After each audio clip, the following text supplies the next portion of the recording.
ہم کو یحییٰ بن بکیر نے یہ حدیث بیان کی۔ وہ کہتے ہیں کہ اس حدیث کی ہم کو لیث نے خبر دی۔ لیث عقیل سے روایت کرتے ہیں، عقیل ابن شہاب سے، وہ عروہ بن زبیر سے، وہ ام المومنین عائشہ رضی اللہ عنہا سے نقل کرتے ہیں کہ انہوں نے بتلایا کہ نبی کریم صلی اللہ علیہ وسلم پر وحی کا ابتدائی دور اچھے سچے پاکیزہ خوابوں سے شروع ہوا۔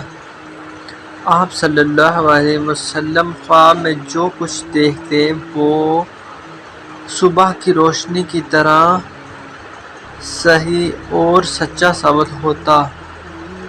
پھر من جانب قدرت آپ صلی اللہ علیہ وسلم تنہائی پسند ہو گئے اور آپ صلی اللہ علیہ وسلم نے غار حرا میں خلوت نشینی اختیار فرمائی اور کئی دن اور رات وہاں مسلسل عبادت اور یاد الہی و ذکر و فکر میں مشغول رہتے جب تک گھر آنے کو دل نہ چاہتا۔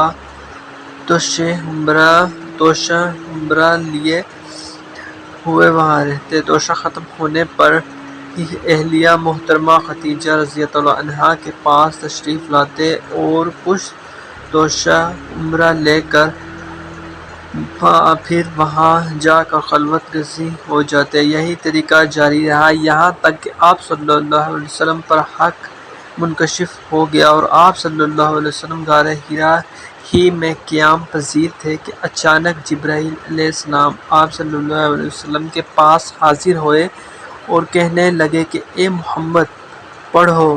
آپ صلی اللہ علیہ وسلم فرماتے ہیں کہ میں نے کہا میں پڑھنا نہیں جانتا۔ آپ صلی اللہ علیہ وسلم فرماتے ہیں کہ فرشتے نے مجھے پکڑ کر اتنے زور سے بھینچا کہ میرا طاقت جواب دے گئی اور پھر مجھے چھوڑ کر کہہ کر پڑھو کہا کہ پڑھو۔ میں نے پھر وہی جواب دیا میں پڑھا ہوا نہیں ہوں۔ اس فرشتے نے مجھے کو نہایت ہی زور سے بھینچا کہ مجھ کو سخت تکلیف محسوس ہوئی۔ پھر اس نے کہا کہ پڑھ۔ میں نے کہا کہ میں پڑھا ہوا نہیں ہوں۔ فرشتے نے تیسری بار مجھ کو پکڑا اور تیسری مرتبہ پھر مجھ کو بھینچا، پھر مجھے چھوڑ دیا اور کہنے لگا کہ پڑھو اپنے رب کے نام کی مدد سے جس نے پیدا کیا اور انسان کو خون کی پھٹکی سے بنایا۔ پڑھ اور آپ کا رب بہت ہی مہربانیاں کرنے والا ہے۔ پس یہی آیتیں آپ صلی اللہ علیہ وسلم جبرائیل علیہ السلام سے سن کر اس حال میں غار حرا سے واپس آئے کہ آپ صلی اللہ علیہ وسلم کا دل اس انوکھے واقعے سے کانپ رہا تھا۔ آپ صلی اللہ علیہ وسلم خدیجہ کے ہاں تشریف لائے اور فرمایا کہ مجھے کمبل اڑا دو، مجھے کمبل اڑا دو۔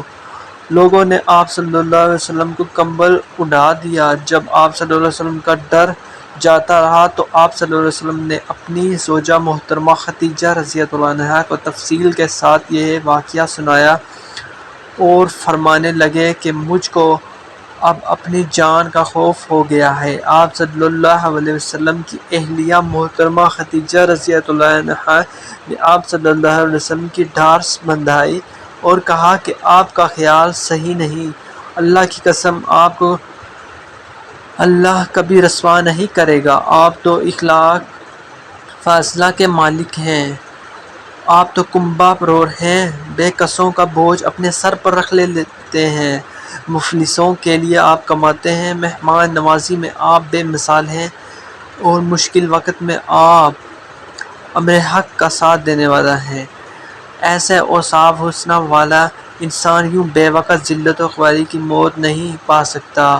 پھر مزید تسلی کے لیے خدیجہ رضی اللہ عنہا آپ صلی اللہ علیہ وسلم کو ورقہ بن نوفل کے پاس لے گئیں جو ان کے چچا زاد بھائی تھے اور زمانہ جاہلیت میں نصرانی مذہب اختیار کر چکے تھے اور عبرانی زبان کے کاتب تھے، چنانچہ انجیل کو بھی حسب منشاء خداوندی عبرانی زبان میں لکھا کرتے تھے۔ انجیل سریانک زبان میں نازل ہوئی تھی، پھر اس کا ترجمہ عبرانی زبان میں ہوا۔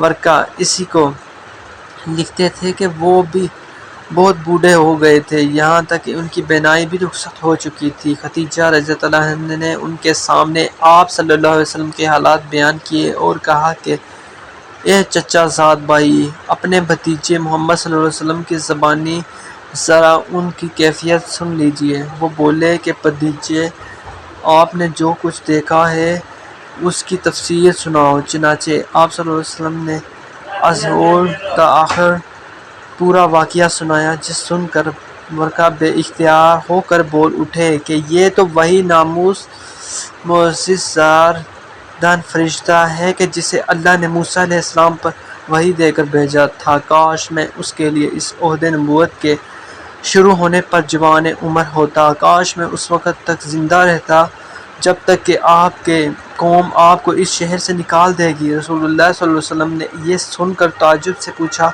کہ کیا وہ لوگ مجھ کو نکال دیں گے، حالانکہ میں تو ان میں صادق امین و مقبول؟ ورقہ بولا، ہاں یہ سب کچھ سچ ہے، مگر جو شخص بھی آپ کی طرح امر حق لے کر آیا، لوگ اس کے دشمن ہی ہو گئے ہیں۔ اگر مجھے آپ کی نبوت کا وہ زمانہ مل جائے تو میں آپ کی پوری مدد کروں گا۔ مگر ورقہ کچھ دنوں کے بعد انتقال کر گئے۔ پھر کچھ عرصہ تک وحی کی آمد موقوف رہی۔